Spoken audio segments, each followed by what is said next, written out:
আসসালামু আলাইকুম ভিউয়ার্স। আবার ফিরে আসলাম আপনাদের জন্য মৃতদ্বীপের বিভীষিকার পর্ব 2 নিয়ে। সো আজকে আমরা জানতে পারবো তিয়াশাকে বাঁচাতে যে আ তন্ময় মৃতদ্বীপে ফিরবে কি ফিরবে না এটা সম্পর্কে ডিটেইলস। সো দেরি না করে আ আমরা আমাদের মূল গল্পে ফিরে যাই। তবে হ্যাঁ, আ আপনাদের কাছে একটাই অনুরোধ যে আমরা প্রতিনিয়ত আমাদের নতুন চ্যানেলটিকে গ্রো করার জন্য আমরা চেষ্টা করে যাচ্ছি। দয়া করে চ্যানেলটিতে আ সাবস্ক্রাইব, শেয়ার এবং কমেন্ট করবেন এবং আপনার বাস্তব জীবনে যদি এমন কোনো ঘটনা ঘটে থাকে, দয়া করে আপনি আপনার জীবনের সেই গল্পটা আমাদের সাথে শেয়ার করতে আমাদেরকে মেইল করবেন বা কমেন্ট বক্সে আপনি আপনার গল্পটি কমেন্ট করতে পারেন। আ তো দেরি না করে আমরা আমাদের মূল গল্পে চলে যাই।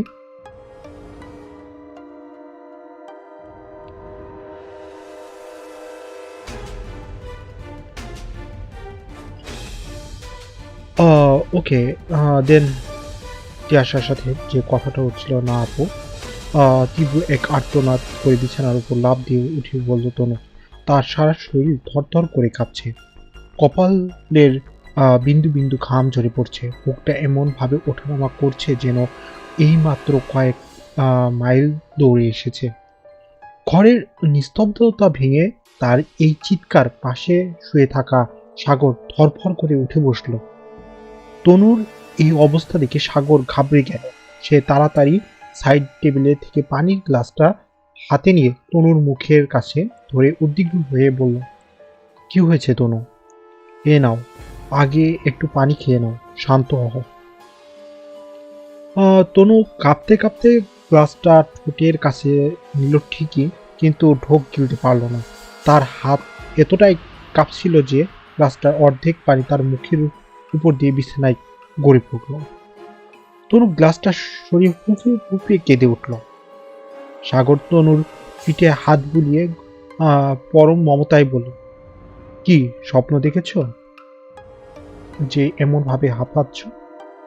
আমাকে বলো তনু, কি হয়েছে? তনু সাগরের দিকে তাকালো।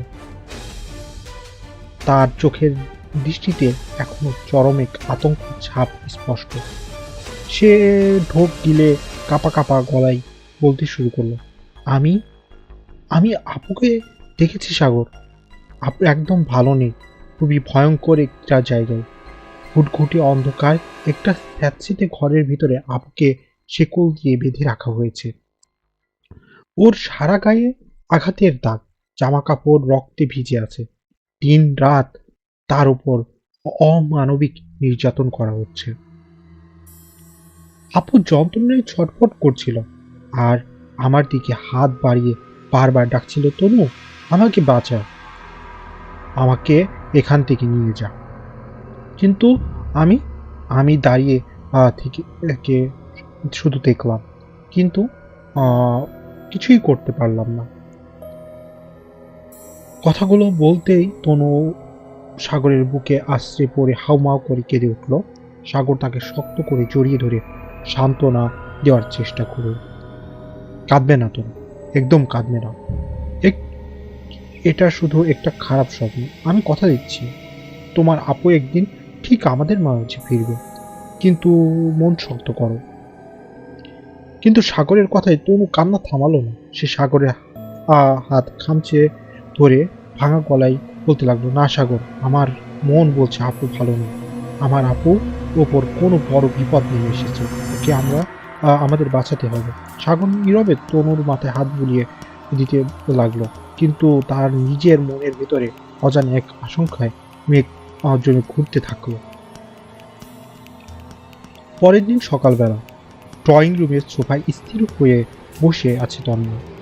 বাইরে ঝকঝকে সকালের আলো ঘরের ভিতরে এসে পড়লেও তন্ময় মনের ভিতরে গভীর অন্ধকার আর টানাপোড়েন। এমন সময় সাগর বেশ কয়েকটা মোটা ফাইল আর কিছু পেপার হাতে নিয়ে সেখানে এলো। সে ফাইলগুলো টেবিলের উপর তন্ময়ের সামনে রেখে বলল, ভাইয়া, এখানে বাবার রেখে যাওয়া সব সম্পত্তির দলিল আর ব্যবসার কাগজপত্র রয়েছে। তুমি তো জানো বাবা মায়ের মৃত্যুর পর সব দায়িত্ব আমাকেই নিতে হয়েছিল। এখন তুমি ফিরে এসেছো, আমি চাই তুমি এই ব্যবসা আর সম্পত্তির দায়িত্বগুলো বুঝে নাও। তন্ময় ফাইলগুলোর দিকে একবার তাকালো, তারপর একটা দীর্ঘশ্বাস ফেলে ম্লান মনে হাসলো। সে সাগরের দিকে তাকিয়ে অত্যন্ত শান্ত গলায় বলল, আমার আর এসবের প্রতি কোনো মোহ বা চাহিদা নেই সাগর। আমি তো এক প্রকার মরেই গেছিলাম, বেঁচে ফেরাটাই একটা আমার কাছে বোনাস মাত্র। এই সম্পত্তি, এর টাকা পয়সা দিয়ে আমি কি করব?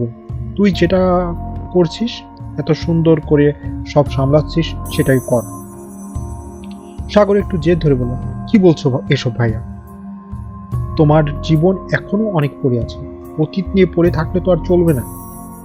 তোমাকে নতুন করে জীবন শুরু করতে হবে, একটু সুন্দর জীবন করতে হবে। তন্ময় ছোপাই হেলান দিয়ে শূন্য দৃষ্টিতে তার দিকে তাকিয়ে বলল, হুম, সব তো নতুন করে শুরু করতে হবে, তবে সম্পত্তি দিয়ে নয়। এই বলে তন্ময় নিজের পকেটে ভাঁজ করা সেই চিরকুটটা সাগরের দিকে এগিয়ে দিয়ে বলল। সাগর ওর ভ্রু কুঁচকে চিরকুটটা হাতে নিল। লাল কালিতে লেখা কথাগুলো পড়ার সাথে সাথে সাগর চোখ দুটো বিস্ময়ের বড় বড় হয়ে গেল। সে অবিশ্বাসের সুরে বলে উঠল, এর মানে কি ভাইয়া? তিয়াশা ভাবি ভাবি কি এখন বেঁচে আছে? আর এই মৃতদ্বীপ মানে কি? এই চিরকুটটা তুমি কোথায় গেলেন?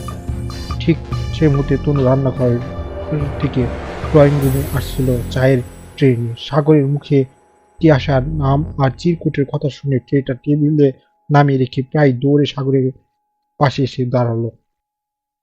চিরকুটের লেখাটা দেখে সে তন্ময়ের দিকে তাকিয়ে উদ্ভ্রান্তের মতো উঠে বলল, ভাইয়া, তার মানে কাল রাতে আমি যে স্বপ্নটা দেখেছি সেটা মিথ্যা নয়, আপু সত্যি কেউ বন্দি করে রেখেছে।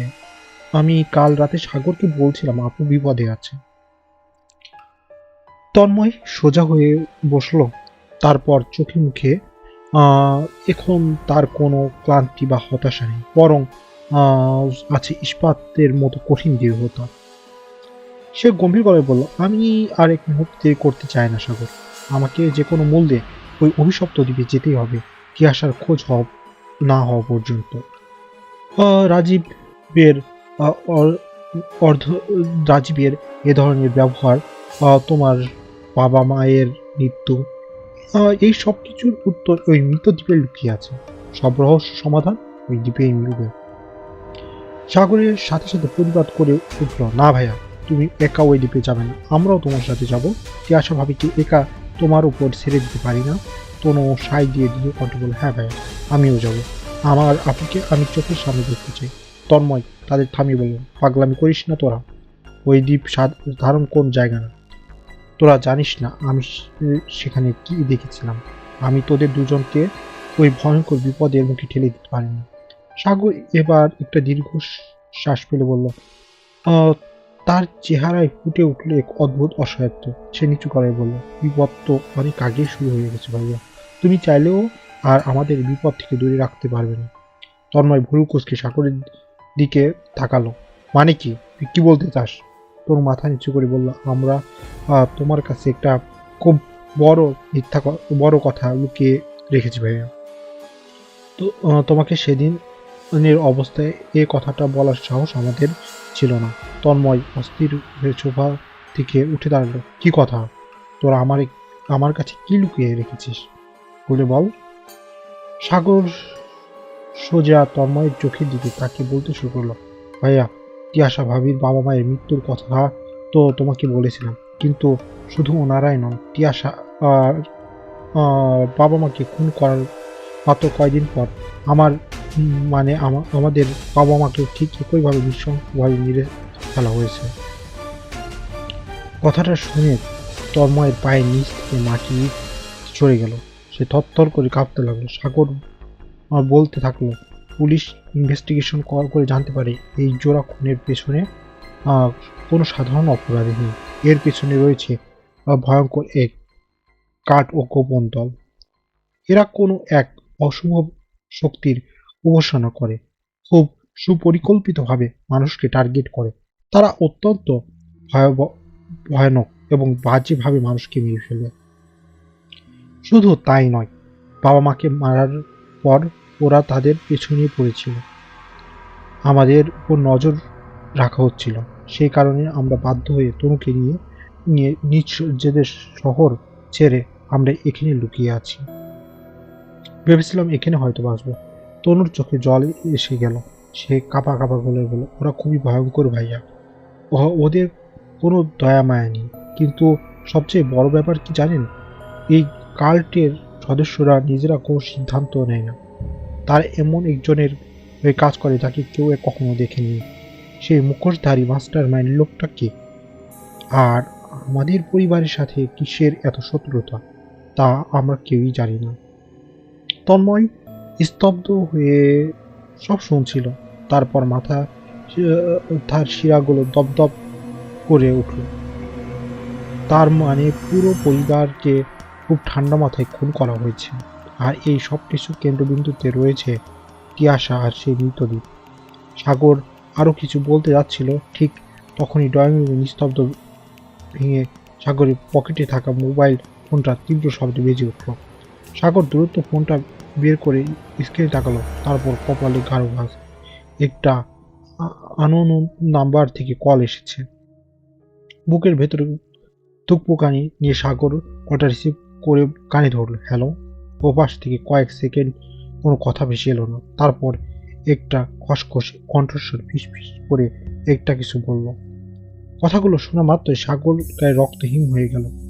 তার হাতের ফোনটা প্রায় পড়েই যাচ্ছিল। সে আতঙ্কে চিৎকার করে উঠল, হোয়াট?